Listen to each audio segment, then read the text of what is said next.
مساء الخير. أنا أول مرة على فكرة بشوف جواز سفر فلسطيني صادر من حكومة دولة فلسطين، ومكتوب عليه بريتش باسبورت، لكن مكتوب عليه دولة فلسطين.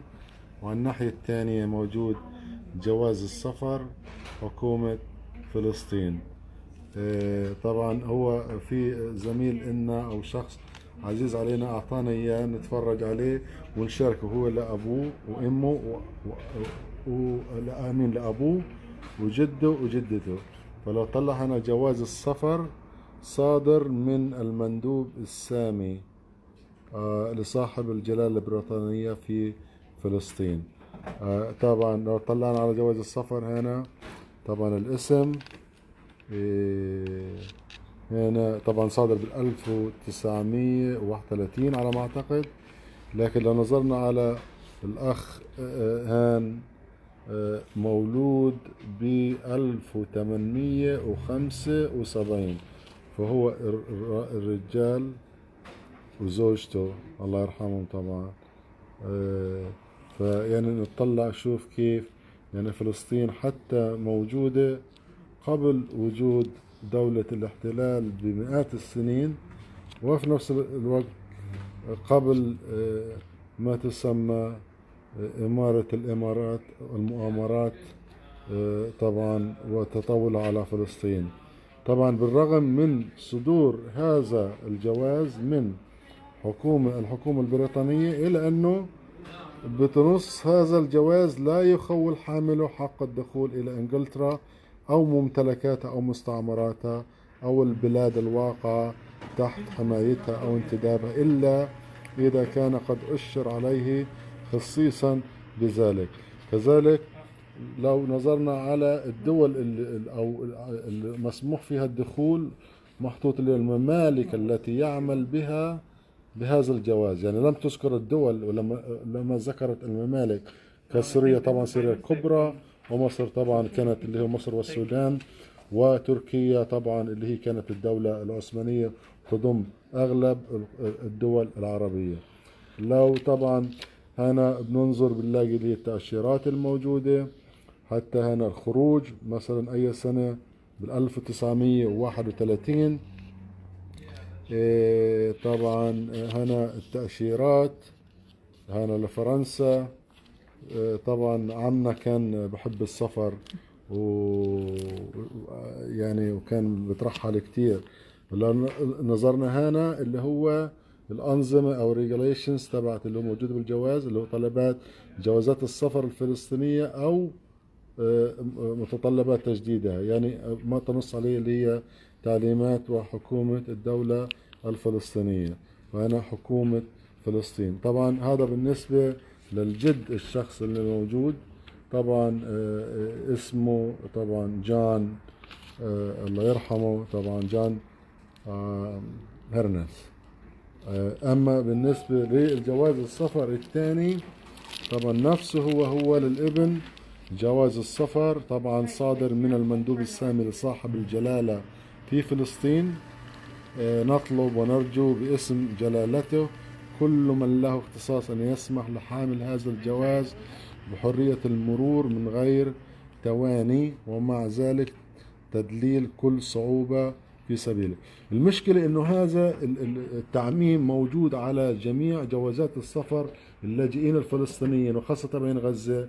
يعني طبعا غزة صادر من مصر مكتوب عليه نفس الشيء، الأردن مكتوب عليه نفس الشيء، سوريا مكتوب عليه نفس الشيء، لكن ممنوع تدخل هذه البلدان. المشكلة هي النكتة فيها. فطبعا الظاهر يعني ماخذين نفس الجملة وحاطينها بجوازات سفرهم. طبعا هذا الجواز صادر بالألف على ما أعتقد ب 16 12 1947.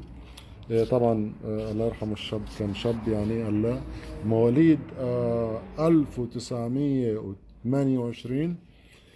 طبعا لو نظرنا بالاخر طبعا مكتوب اللي هو جواز السفر، وكذلك هنا اللي هو حكومة دولة فلسطين او حكومة فلسطين. طبعا هنا فيها طبعا تاريخ اصدار الجواز 28/3/47. طبعا قبل احتلال دولة فلسطين من من اللي هو الاحتلال الصهيوني. لو نظرنا طبعا على التأشيرات هنا اللي هو حكومة فلسطين، طبعا هنا اللي هو الفيزا لسايبرس اللي هو قبرص يعني. بعدين اللي هو اطلع حتى على القنصلية أو التأشيرة هنا من قنصلية الجمهورية السورية في حيفا، سمة دخول. هذا الحكي احنا بنحكي عليه في 1947. طبعا مدة العمل حتى يجوز انه يعمل مكتوب فيها او لمدة شهر او صفرة واحدة. لو نظرنا كذلك في تأشيرات اخرى اللي هو هذه على ما اعتقد، انا مش عارف اقراها اي دولة من الدول، لكن تأشيرات لبلاد اخرى. هنا طبعا في تأشيرة للمملكة الهاشمية بس مش مؤرخ بالضبط، او مش عارف اقرا التاريخ بتاعها، بس 48 تقريبا على ما اعتقد، اللي هو بعد الاحتلال، لانه موجود في 1/7/48. هنا مكتوب شرق الاردن. طبعا هذه التأشيرة او وجهة السفر شرق الاردن، هذه صادرة من الجمهورية السورية. طبعا في اللي هو كمان تأشيرات لدول أخرى. طبعا لو نظرنا هنا كمان في اللي هو الحكومة العراقية، طبعا تأشيرة إلها بال51. طبعا وهنا الجمهورية السورية. الجمهورية السورية طبعا هذا أيام يعني أيام العز وأيام القوميات وأيام الشرف طبعا اللي كان موجود عند قيادات هذه الدول.